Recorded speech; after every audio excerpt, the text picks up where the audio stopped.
Shannon Sharpe has absolutely lost it. All that and much more on the Knicks Digest. What's up, guys? It's your boy Dariel from Knicks Digest. I want to get right into today's video. So earlier today, or yesterday, I believe, Shannon Sharpe just completely spewed some blasphemy on First Take. And if you take a look here, Jalen Brunson is not the most efficient. Jalen Brunson, let me repeat that, is not the most efficient. Shannon Sharpe, man, I love you on First Take with Stephen A. Smith, and I love that you guys go back and forth, but sometimes stick to football, my guy. I don't know how in the hell Shannon Sharpe is able to sit there with a straight face and say that Jalen Brunson is not an efficient player. I feel like I have to do this every video. I feel like I have to bring up Jalen Brunson's stats for the season in every single video. So, if we take a look at the numbers, forget the points, rebounds, and assists. Let's go straight to the percentages. The field goal percent, 47.9%, which is 48%, which is 48% from the field. I hate to round up, but that's basically 50%. And Jalen Brunson is hitting 50% from the field, and that's not efficient when he has defenders draped all over him, when the defensive scheme of the other team is honing in on him, making sure that they shut down all of his offensive moves. The opposing team, they know that they need to shut down the well in order to have a successful game against the New York Knicks. But no, 50% from the field is not efficient. Going back to his numbers, three-point land, 40% from the three-point. If your three-point field goal percentage is anywhere from 38% to 40%, you are considered a good to great three-point shooter. And in this case, Jalen Brunson is 40% from three-point land, but that's not efficient. Okay, fine. Let's dive into the numbers even more. So I pulled up this stat. Julius Randle went down with that dislocated shoulder on January 27th. So I kind of wanted to see what his numbers were looking like around that time up until now. So I put him since February 1st. So since February 1st, Brunson has been averaging 31.6 points, 7.1 assists, and 3.3 rebounds.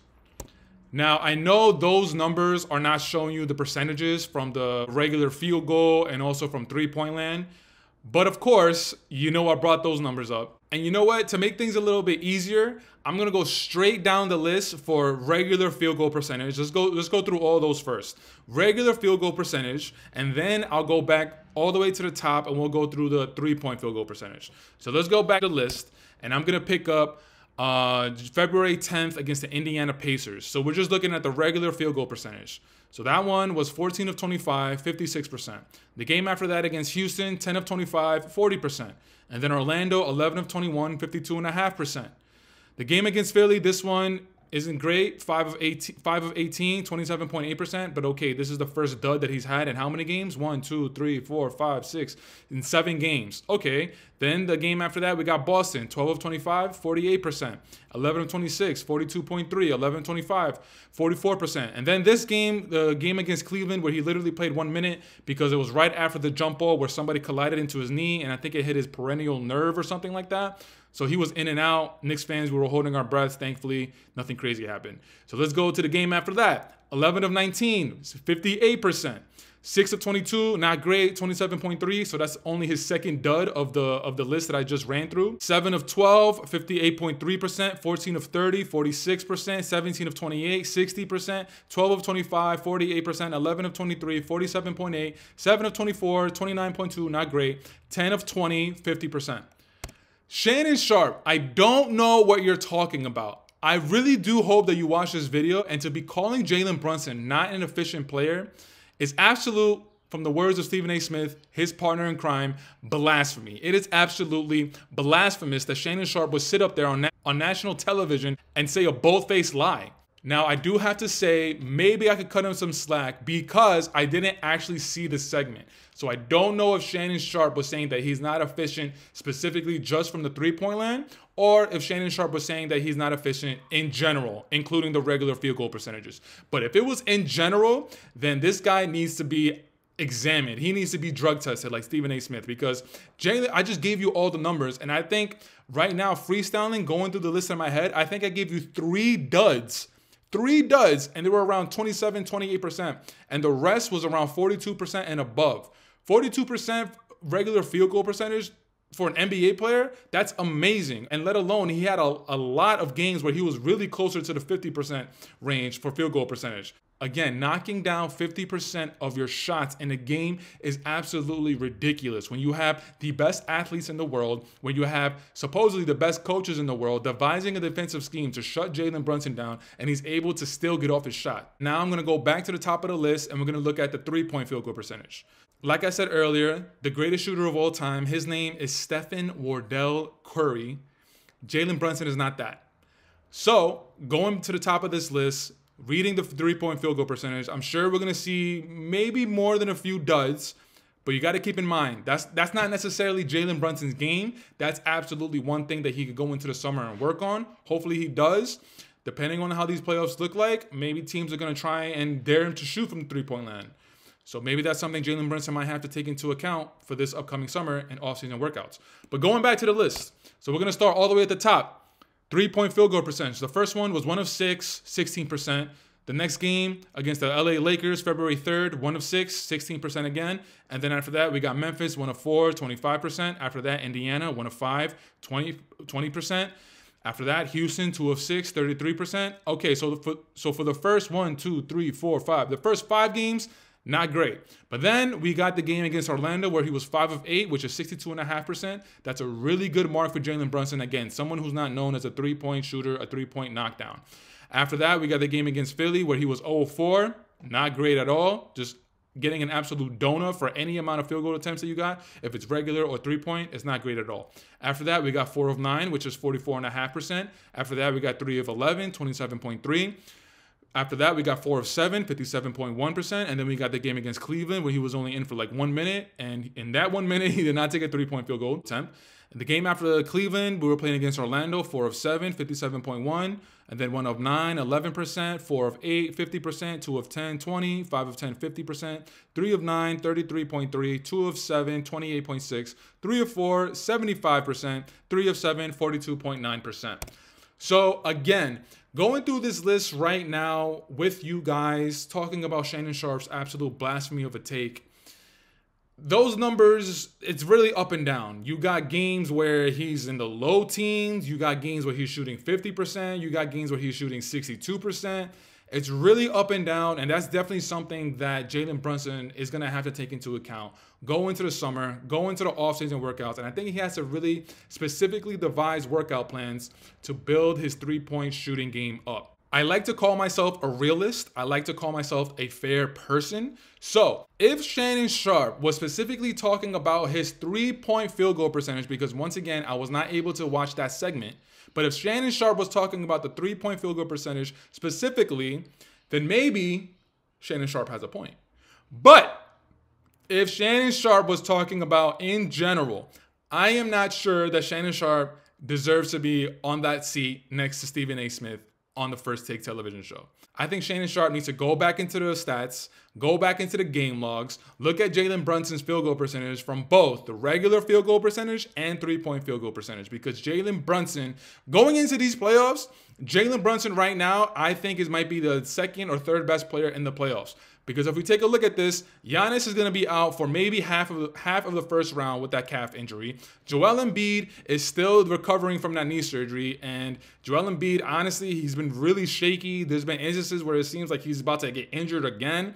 So the two best players, or supposedly best players in the Eastern Conference, they're down with injuries right now. And we don't know if they're going to be their normal selves going into this playoffs. Tyrese Halliburton. I know Tyrese Halliburton is not in the conversations as one of the better players in the league as of yet, but this season before the All-Star break and before he had that hamstring injury, he was making a name for himself and he was putting himself in the conversation as one of the better players in the league. But I understand since the All-Star break, since that hamstring injury, Halliburton has not looked like himself.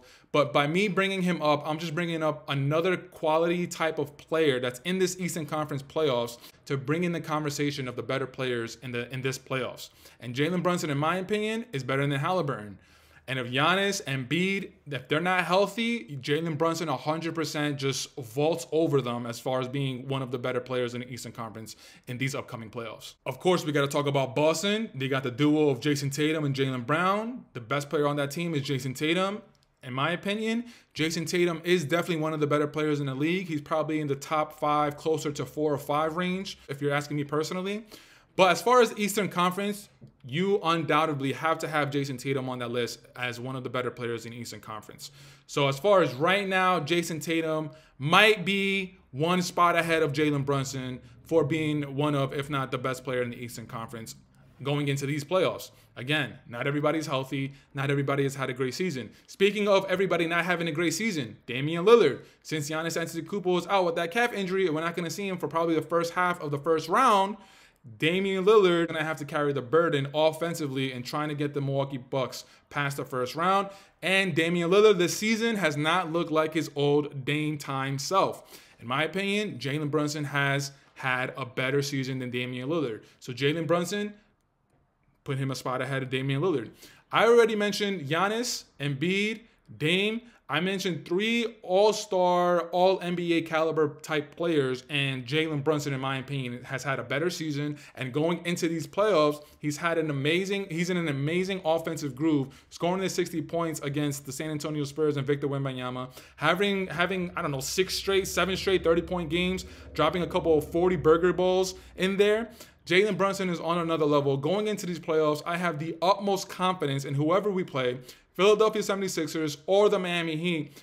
I'm not saying that we're going to get past them because Joel Embiid, even though he's not 100% healthy, we still got to take them seriously. Jimmy Butler in the playoffs, it becomes Jimmy Jordan because he always has these runs in the playoffs when nobody expects them. The Miami Heat, they completely coast through the regular season, and then once April 16th or whatever day the playoffs start, Jimmy Butler just hits a switch and he becomes Jimmy Jordan. This season might be a little different because the Miami Heat, it seems like they've been trying to turn on that switch and it doesn't look like they're able to, but we don't know. If we end up matching up against the Miami Heat in the first round, we still got to be worried about Jimmy Jordan. So all of that to say, going into these playoffs, Jalen Brunson is one of, if not the best player in the Eastern Conference in these upcoming playoffs.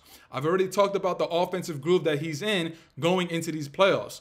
But Jalen Brunson against Philadelphia or Miami Heat, I have the utmost confidence that Jalen Brunson, being the leader of the team, he is going to will our team if we don't have the right amount of talent to go against the opposing team. Jalen Brunson, I think himself, is able to will the New York Knicks to a Game 6 or more specifically a Game 7. If we lose to either of those two teams, the Philadelphia 76ers or the Miami Heat, in a 7-game series, that's going to be another video that I have to come on here and talk about. Would I be disappointed or will I be okay with the end result? But again, Shannon Sharpe sitting on national television right across from Stephen A. Smith, and I'm not sure Molly was next to him, but Molly, my God, what an angel. But Shannon Sharpe sitting across from Stephen A. Smith on national television, on First Take, spewing some absolute blasphemy, saying that Jalen Brunson is not an efficient player. I don't know what's going on with him. Stephen A. Smith, please drug test your boy. But until next time, guys, I want to say thank you for checking out this video. You know the drill. You know the vibes. Playoffs are right around the corner, baby. Jalen Brunson, I feel like, is going to have a legendary, a historic playoff run. Leave it in the comments. Let me know if you guys agree with me. And also leave it in the comments and let me know what you guys thought about Shannon Sharpe's takes about Jalen Brunson not being an efficient player. My God. But until next time, you know the drill. Taj Gibson for president. You know the vibes. Jalen Brunson for all the MVPs. The deuce is loose for co-MVP. And we out. Peace.